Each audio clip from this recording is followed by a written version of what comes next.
Marti Pellow coming up. As I live and breathe, before me is a man who has not aged. He has a portrait of himself clearly in the attic. What is going on with you, Marti Pellow? You're in great nick. Well, you see, this is I now go to bed early and have a great moisturising regime. Allegedly. Am I meant to believe that? Well, I don't know. I mean, I've got this app on my phone that constantly gives me walkabout in Photoshop. You should get it. It's amazing. Not that you need it. Oh, you started with the compliments, so I'm paying you back. He almost made a slip there. He almost made a slip.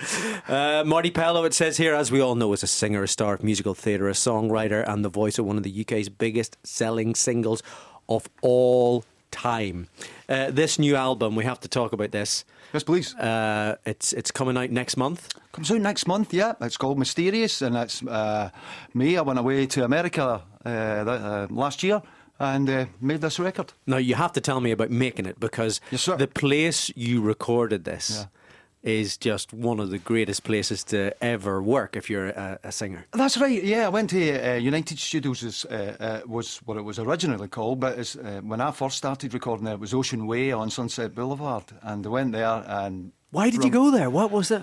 Well, you see, I went there to do some writing, so I took a wee loft down in downtown LA. Of course you did. Of course you do, as you do, because I watched the Rockford Files, and that's what as a child, and that's what you do. And I remember the Rockford Files. Oh, I was a big Rockford Files man, and locked myself into this loft and wrote these songs.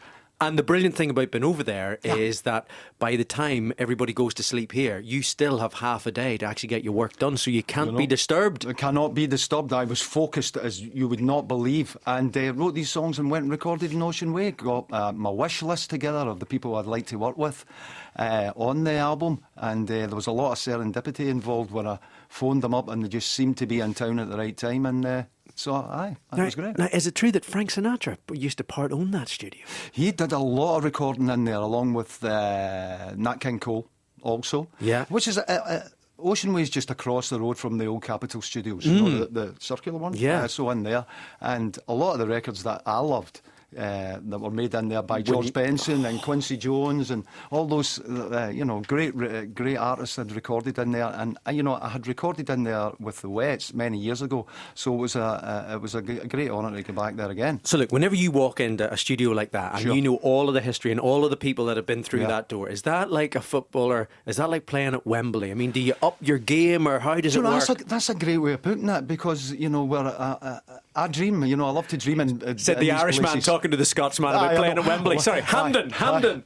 But I mean, yes, to the Scotsman, you know how good we are at football anyway, that's a given. But we'll not mention the rugby. We're not going to mention the rugby. Come on, please. And so it was great to go there, and I had surrounded myself with some great people. I got the Tower of Power horns in there, and Ready Freddie Washington on bass, and was it Stevie Wonder's rhythm section that you had? Pretty much. They played with Stevie Wonder, they played with Michael Jackson and George Benson. The list just goes on. Any and big on names? No, just guys that sort of on the part time. So for me it was it really was like I got up in the morning and I thought to myself, if I could, who could I have playing on the record? And I had my wish list, and then I lifted up the phone and got phoning these people. And once it all kind of dovetailed together, it became something quite special for me. Because some of the guys were out playing with Steely Dan, and I thought, I'm not going to get them, but I managed to get the players from them too. So all in all, it was a good job. And how long did you spend out in LA? Well, I kind of wrote the meat and potatoes of the album pretty much in a couple of months. The meat and potatoes, there you go. That's a singer-songwriter talk, and that's technical stuff for you there. I like to always bring the food into the equation, because I see that as harmony too. And so then when did you make the sauce? When did you make the sauce for it? How long did that take? Well, that pepper sauce, because you've got to have the salt with the pepper, haven't you? You've got to have the spice. You really have. And LA is the sort of place where you can do that. Yeah, you can find these musicians and you can make these things happen there. Would that be somewhere that you'd maybe like to live? Did you fancy the lifestyle over there? Well, I go there visiting, but I also visit Memphis quite a bit too. I prefer the South. I like that kind of laid back, 2 o'clock for 4 o'clock type thing.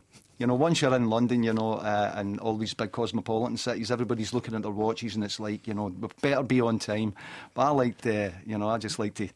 You like to ease it down a little bit? Well, if you can get that, I mean, having said that, it does take me a couple of weeks to slip into that. What we'll do is we'll play the single here. This is The Sound of My Breaking Heart, and I have to say, this just at the start of this song just sounds like a classic from the get-go. Here we go.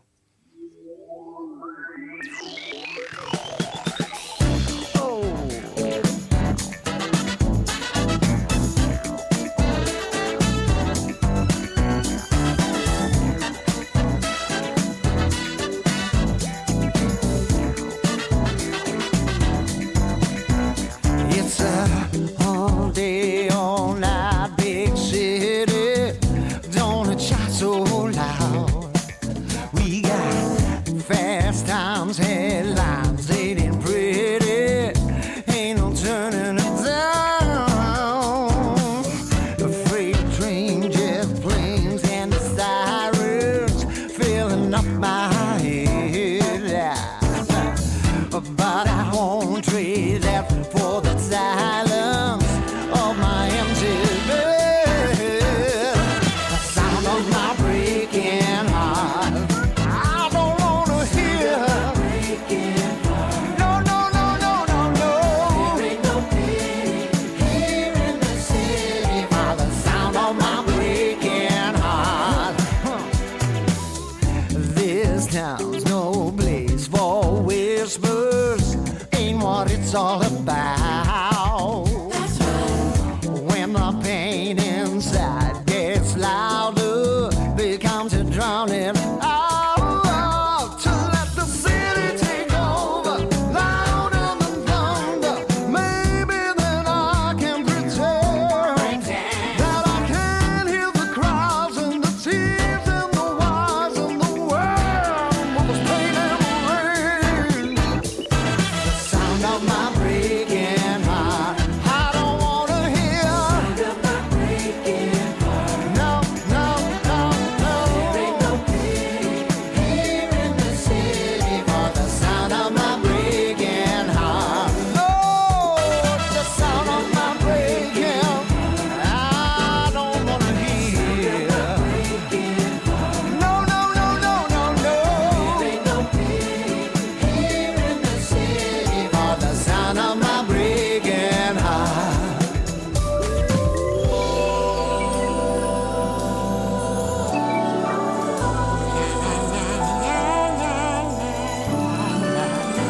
I remember when my heart it used to sing, when the sweetest of sounds was your name.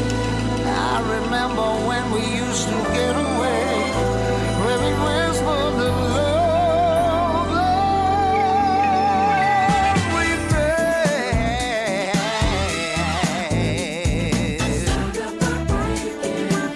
Lord, I don't wanna hear. Here in the city by the sound of my breaking heart. Down in my head. I don't wanna hear. Somebody help me. There ain't no pity here in the city for the sound of my breaking heart. No, no, no, no. Somebody show me some love. Now that's more the sound of Memphis than Clydebank. I'm thinking there. Oh yeah, well you know That's a classic sound you got on that. You know, that's the Tower of Power blowing the horns there, and you know, I love that. You can feel this. Hopefully, you can feel the sunshine in that record. You know. Well, you can, but the other thing about it for me is whenever you grew up and you were growing up in Clydebank, and then how did you get into that? Because soul, everything about the music, even from Wet, Wet, Wet to the solo stuff, absolutely. there's a soul thing running right the way through it. How did that happen growing up where you grew up? I think it's all got to do with your record collections and your older brother and stuff like that, turning you on to people like Earth, Wind and Fire and Chic and, you know, Brothers Johnson. I remember listening to a lot of that, especially around about the ages of 12 and, you know, around about then. And because the rest of the guys in the band, they would introduce me to The Clash and stuff like that. So you had a really eclectic mix going there of different sounds. But I always loved my soul music, everything from Stevie Wonder onwards, you know. But you guys, even at the very start, whenever you were were starting out, and record companies wanted to bring you to London. Yeah. And you made the decision. You guys said we're going to go to Memphis instead. Yeah, because Willie Mitchell, who unfortunately I lost him in about 2000, it was 2010 he passed away, but he was a big influence on me through the records that he made with Al Green and O.V. Wright and artists like that. And we went to Memphis when we were, I think we were about 20, and knocked on the door, and Bobby Womack opened the door and said that, come on, Anne. And we went into the studio and we met people like Carla Thomas and Ann Peebles, and we sang with them, and we were just we were so enamoured by the whole situation that I kept going back to Memphis for many, many, many years, and still do to this day.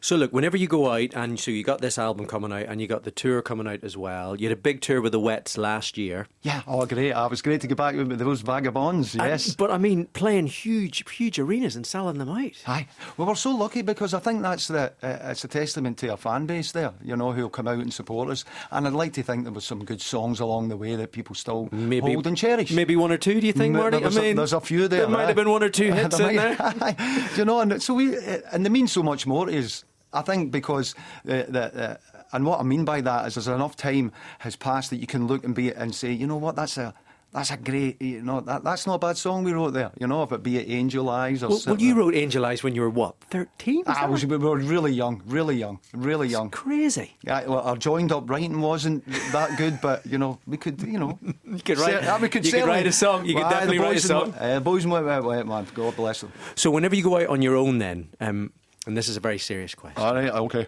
Do you get lonely?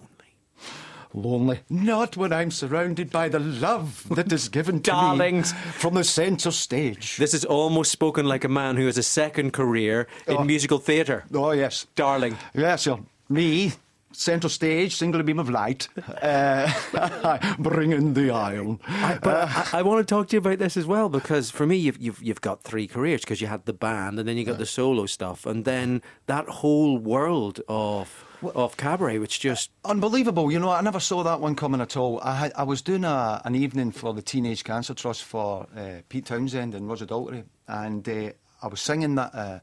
I had some guests that night, and Ruthie Henshaw came up and sang a song with me. And there was she'd just come back from Broadway doing Chicago, and there was a couple of producers in the audience, and they put two and two together, and that was my journey starting in that world. And the whole Kander and Ebb score I fell in love with, and did it here and went to Broadway and thought, where did it all go wrong? Am I actually getting away with this? I thought to myself at one point. No, was the answer. No, it's very much so. So the tour on the 15th you're in Carlisle, then on the 17th it is Manchester, then you head down to Cardiff and York and Glasgow on the 22nd of March. On the 17th of March you're in Manchester on Paddy's night. Oh, aye. That could be a bit rowdy on Paddy's night in Manchester. Bring it on, I say, Bring it on. Then you've got the 22nd in the Royal Concert Hall in Glasgow, then the 24th in Gateshead, Birmingham. Yeah. Playing the Palladium. Hey, I know, Palladium. You're playing the Palladium on the 26th of March. I will probably put on a suit for that evening. Maybe. I don't know. I've not really made up, as long as the clothes are right. And then Palladium. I know. That's kind of amazing, though. I mean, when I was, we'd watch Sunday night at the Palladium when we were growing up, and it's always a very special place there. The very first time we went there was with Wet Wet Wet, and next door in the dressing room was Sean Connery, and no it was way. way. Do you know what I mean? So it was phenomenal, and that's the sort of magic that happens in those that you imagine the Palladium to be. I think it was like a Royal Command performance we were doing, and I still pinch myself every time you walk through the doors of that because it's such an iconic venue. It really is. I mean, all of that stuff. When you look at when you start and you look at where you are now. Absolutely. When I would sit and dream of the rest of the guys, we'd be saying, okay, when we play Madison Square Gardens or if we play the Hollywood Bowl, wouldn't that be amazing? And I think if you put that stuff out there, it can happen, and it did for us. And it's so my sense of wonder still never ceases. It's long may it last. Well, look, this album is absolutely fantastic. It's called Mysterious. It is out next month. The tour dates are there. Thanks for coming much. in. And our pleasure. Absolute pleasure. Marty, more part of your elbow, fella. Cheers, God bless. We'll play a wee bit of this for you. Would you know who this man is? As my mother would say, would you know who this man is now, Marty? Aye, that's Uncle Al.